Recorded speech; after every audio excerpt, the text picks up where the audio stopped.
Hi, I'm Kevin Smith, and I've spent a great deal of time thinking about the Star Wars trilogy, and hopefully we're going to shed some light on that versus Star Trek today. It's going to be a fight, and we're going to see who's going to win.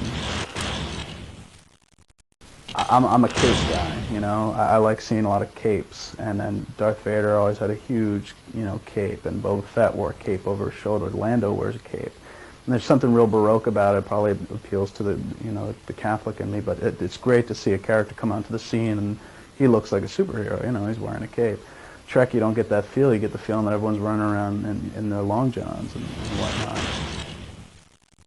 When Star Wars first came out, I was at 7. I was in 2nd grade, and that's when we were just starting to learn handwriting, you know, cursive. And I was just no damn good at it. But since I was used to writing Star Wars a lot and drawing pictures and labeling them, of course, you have to learn to connect the S to the T and the R to the S at the end of Wars.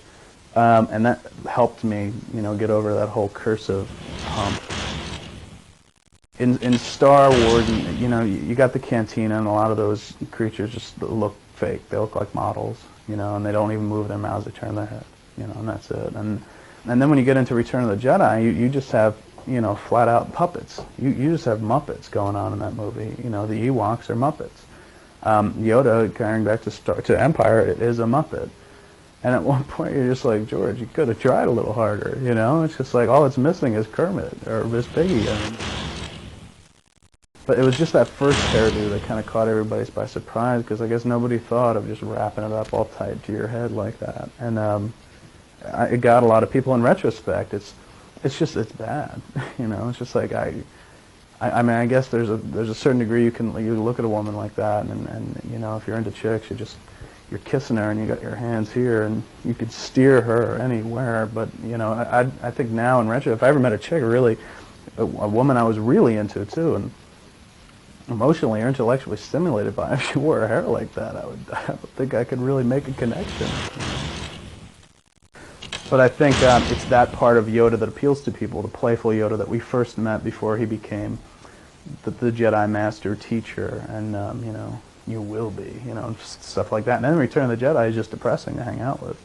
You know, Luke goes to see him, and the dude's dying. Nobody wants to be around a dying man or a dying puppet. And you know, you just sit there, and all the life, the spark that was in Yoda is just gone. And you're kind of wishing, you know, like, just die, please die. And you know, he dies, and then everyone cries because they feel guilty because they wished Yoda was dead. I give Star Trek mad props in terms of sexuality, you know, because you do have Kirk who, you know, hops planets, skips throughout the galaxy, nailing anything with a pulse that breathes. People like Nimoy and Shatner and James Scotty Doohan. It's kind of, you wonder why didn't these guys move on, especially because there's such a cult of personality surrounding Trek. But I think it has a lot to do with the fact that they started on TV. You know, it was a TV show, and not a very well-produced one at that. And I think people have a hard time seeing, you just couldn't see, like, William Shatner and Roman Polanski's frantic, you know, it just really wouldn't work.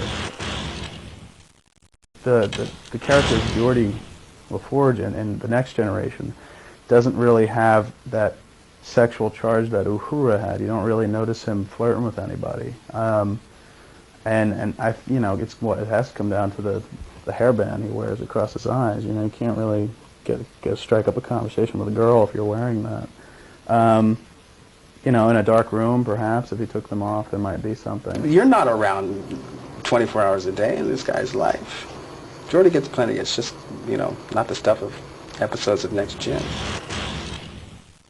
Lando Calrissian, on the other hand, is a guy that, you know, from one of the first moments we see him in Cloud City on Bespin, he comes off as, you know, very, the machismo just oozing out of him, and it's Billy Dee Williams, you have to remember. And, you know, he has that fake fight with Han, and then they hug, so there's a homoerotic, you know, kind of like thing there.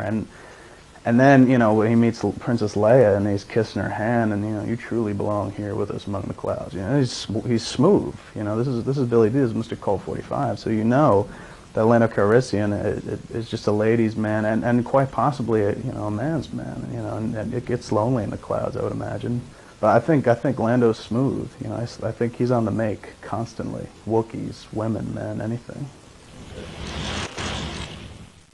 And Star Trek is a more philosophical show, hence you don't really need the toys, because otherwise you have the figures and you're just like, you know, debating the nature of man between the Kirk and the Spock figure. Star Wars, you get Luke and Vader and they're just fighting with sabers, and it's pretty much all about fighting.